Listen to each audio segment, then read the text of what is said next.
ये कहानी अमनपुर नामक एक गांव की है। पिछले कुछ दशकों से हर अमावस्या की रात को गांव की कोई न कोई लड़की अचानक गायब हो जाती थी। उन लड़कियों का कोई निशान नहीं मिलता था।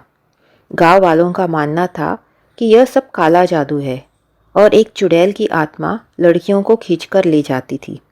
अंकिता एक पत्रकार थी जो अपनी शहरी सोच के साथ अमनपुर में इस रहस्य की जांच करने पहुंची थी। वह इन सब बातों पर विश्वास नहीं करती थी। उसका मानना था कि यह सब अंधविश्वास है और इसके पीछे कोई काला जादू नहीं है। गांव के मुखिया ने उसे चेतावनी दी, मैडम, यह कोई खेल नहीं है।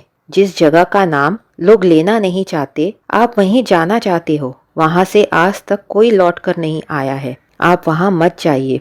उस गांव के बाहरी इलाके में एक पुराना घर था जो अब खंडर बन चुका था। लोग उसे चुड़ैल का घर कहते थे। अंकिता ने रात के अंधेरे में अपनी टॉर्च जलाई और उस घर की ओर चल दी। रात के अंधेरे में पेड़ों की काली परछाई भयानक लग रही थी। ऐसा लग रहा था मानो कोई राक्षस खड़ा हो। घर के अंदर घुसते ही एक अजीब सी ठंडक ने उसे जकड़ लिया। हवा में एक अजीब सड़ी हुई गंध थी। अंकिता ने देखा कि बीचों बीच फर्श पर काले जादू का एक घेरा लाल राख से बनाया गया था, जिसके बीच एक टूटा हुआ मिट्टी का घड़ा पड़ा था। तभी उसे एक फुसफुसाहट सुनाई दी। ऐसे लगा जैसे कोई बहुत धीरे धीरे उसके कान में कुछ कह रहा हो, लेकिन आवाज इतनी विकृत थी कि समझ नहीं आ रही थी। अंकिता ने अपनी हिम्मत बटोरी और एक पुराने अलमारी के पास गई। उसे वहां एक डायरी मिली। यह किसी और पत्रकार की डायरी थी जो कई साल पहले इस रहस्य की पड़ताल करने आया था। डायरी के पन्ने पीले पड़ चुके थे और उन पर अजीब सी डायग्राम बने थे। आखिरी कुछ पन्ने पर सिर्फ एक ही वाक्य बार बार लिखा था, वे मेरे अंदर है। अचानक घर के बाहर से लड़कियों के रोने की एक धीमी डरावनी आवाज सुनाई दी। अंकिता का दिल तेजी से धड़कने लगा। उसने टॉर्च को उस आवाज की दिशा में घुमाई, लेकिन वहां सिवाय अंधेरे के कुछ भी नहीं था। उसने महसूस किया कि वह आवाज बाहर से नहीं बल्कि घर के भीतर से आ रही थी। तभी उसे एहसास हुआ कि जो फुसफुसाहट उसने सुनी थी वह अब उसके दिमाग में गूंज रही थी। अचानक उसका हाथ अपने आप उठ गया और डायरी को खोलने लगा। उसका हाथ अपने कंट्रोल में नहीं था। उसकी अपनी उंगलियों ने उस डायरी के आखिरी पन्ने पर लिखा, अब मेरी बारी है। अंकिता को यह बात समझ आ गई थी कि यहाँ कोई आत्मा नहीं है, कोई भूत नहीं है। यहाँ एक शक्ति है जो दिमाग को कंट्रोल करती है और अपने शिकार को अपनी मर्जी से चलाती है।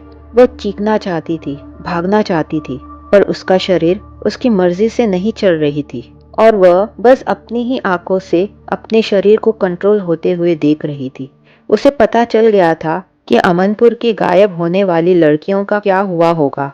वे बस एक प्यादे बन चुके थे इन भयानक काले जादू के खेल में। अंकिता ने जब खुद को अपने ही शरीर के कैद में पाया, उसकी सारी हिम्मत टूट गई। उसने अपनी आत्मा को पूरी ताकत से झकझोरा, एक आखिरी उम्मीद के साथ, और तभी एक चमत्कार हुआ। उसके शरीर पर से जादू की पकड़ ढीली हो गई। वो अपने हाथों को हिला सकती थी, अपने पैरों को महसूस कर सकती थी।